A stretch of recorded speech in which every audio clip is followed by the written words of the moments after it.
Продолжува трендот на тепачки меѓу соученици и нивно снимање. Вчера се појави нова видеоснимка која ја згрози јавноста.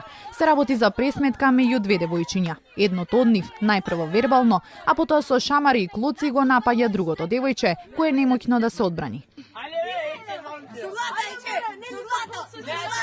Никој не реагира на вознемирувачките сцени. Напротив, целата пресметка се снима со телефон, се навива и дополнително се иницира на пожесток дуел.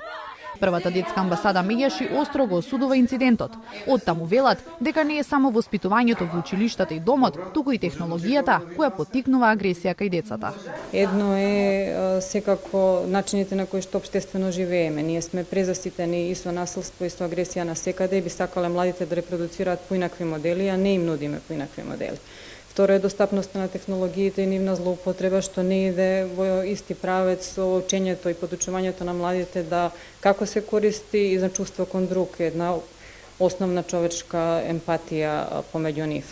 Трето е нефункционалностите кои што се случуваат во образовниот систем, истовремено пратени со недоволно време на родителите да посветат на проблемите и прашањата кои што ги мачат младите. Пропустите во системот се неминовни. Додаваат она што недостасува е тоа како да се пристапи до децата и да се научат да комуницираат, а не да се напаѓаат. Да идеме кон градење на средини кои што би биле безбедни, во кои што различностите би можеле на ненасилен начин да бидат дискутирани и на крајот на криштата да живееме со чувство и со почит кон различностите на другите. Јавноста се уште се сеќава на бруталната тепачка во основното училиште Гоце Делчев во Неготино, случајот со двете девојчиња кои немилосрдно ја претепаа својата соученичка во училишниот двор пред очите на поголема група на деца кои навива и снимаа со мобилни телефони, стигна и до Центарот за социјални работи и Државниот просветен инспекторат, а на ученичките им беа изречени педагошки мерки.